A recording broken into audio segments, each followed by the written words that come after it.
Assalamualaikum warahmatullahi wabarakatuh. Shalom, Om Swastiastu, Namo Buddhaya. Perkenalkan, nama saya Devika Damapalosa dari kelas Ilmu Perundang-undangan, kelas B, Fakultas Hukum, Universitas Sriwijaya, Kampus Palembang. Dalam video ini, saya akan membahas tentang asas-asas dan teori pembentukan peraturan perundang-undangan. Dalam pembentukan peraturan perundang-undangan, harus berpedoman pada asas-asas pembentukan peraturan yang baik dan ideal. Hal ini dimaksudkan untuk menghindari kesalahan dan kecacatan dalam pembentukan norma. Asas-asas pembentukan peraturan perundang-undangan yang baik dibagi menjadi dua, yaitu yang pertama adalah asas formil, yang kedua adalah asas material. Dalam asas formil itu terbagi menjadi 5. Yang pertama adalah asas tujuan yang jelas.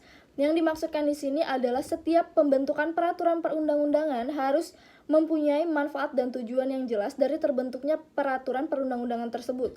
Yang kedua adalah asas organ atau lembaga yang jelas. Yang dimaksudkan di sini adalah setiap pembentukan peraturan perundang-undangan harus dibentuk oleh organ atau lembaga yang jelas dan berwenang. Apabila peraturan perundang-undangan tersebut dibentuk oleh organ atau lembaga yang tidak jelas dan tidak berwenang, maka peraturan perundang-undangan tersebut dapat dibatalkan dan batal demi hukum.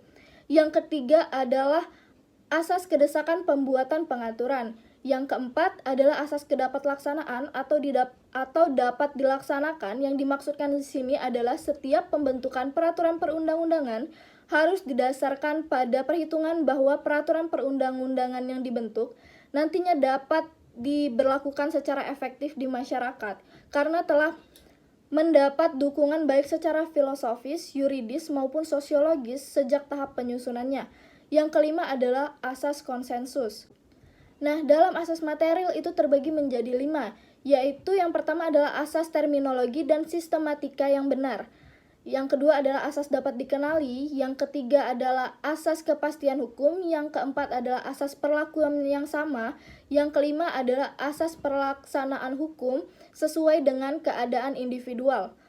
Selain itu, Undang-Undang Republik Indonesia Nomor 12 Tahun 2019 tentang pembentukan peraturan perundang-undangan mengingatkan kepada pembentuk undang-undang agar selalu memperhatikan asas pembentukan peraturan perundang-undangan yang baik dan asas materi muatan. Dalam pembentukan peraturan perundang-undangan sendiri harus dilakukan berdasarkan pada asas pembentukan peraturan perundang-undangan yang meliputi yang pertama adalah asas kejelasan tujuan, yang kedua adalah asas kelembagaan atau pejabat pembentuk yang tepat, yang ketiga adalah asas kesesuaian antara jenis, hierarki, dan materi muatan, yang keempat adalah asas dapat dilaksanakan, yang kelima adalah asas kedayagunaan dan kehasilgunaan, yang keenam adalah asas kejelasan rumusan, dan yang terakhir adalah asas keterbukaan.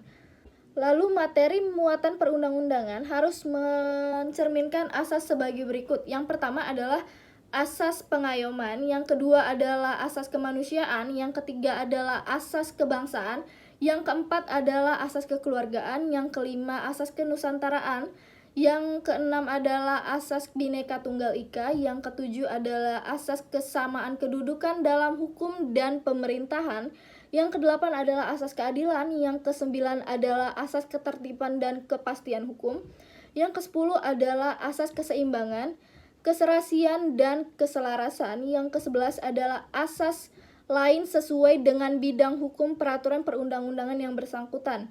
Asas-asas tersebut inilah merupakan dasar berpijak bagi pembentuk peraturan perundang-undangan dan penentu kebijakan dalam membentuk peraturan perundang-undangan.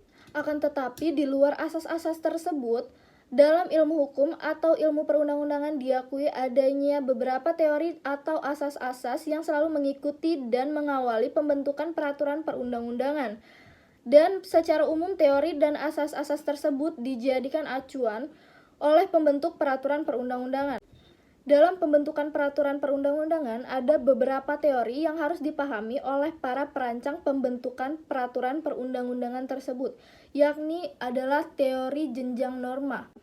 Hans Niewiecki yang merupakan salah satu murid dari Hans Kelsen mengembangkan teori dari gurunya, yaitu teori jenjang norma dalam kaitannya dengan suatu negara. Dalam bukunya, Hans Niewiecki mengemukakan bahwa suatu norma hukum selalu berlapis-lapis dan berjenjang. Yang dimaksudkan di sini adalah norma hukum yang paling bawah selalu berdasar, berlaku, dan bersumber pada norma hukum yang di atasnya, dan begitu pula seterusnya sampai norma yang paling tinggi yang kita sebut adalah norma dasar. Nah, dalam teori tersebut, selain Hans Niewiedzki mengemukakan bahwa norma hukum tersebut berlapis-lapis dan berjenjang, ia menambahkan bahwa norma hukum juga berkelompok-kelompok. Hans Niewiedzki membagi norma hukum tersebut menjadi 4 kelompok. Yang pertama adalah norma fundamental negara, yang kedua adalah aturan dasar negara, yang ketiga adalah undang-undang formal, dan yang keempat adalah aturan pelaksana dan aturan otonom.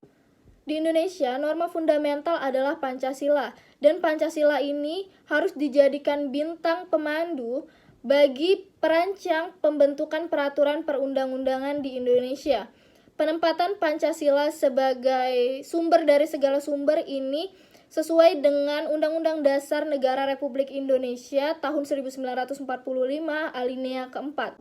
Menempatkan Pancasila sebagai dasar dan ideologi negara dan dasar filosofis negara, ini dimaksudkan agar materi muatan dalam peraturan perundang-undangan itu sendiri tidak melanggar dari dalam nilai-nilai Pancasila tersebut.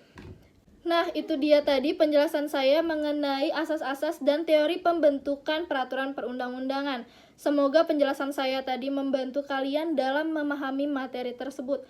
Apabila ada kurang dan salah, saya mohon maaf. Wassalamualaikum warahmatullahi wabarakatuh.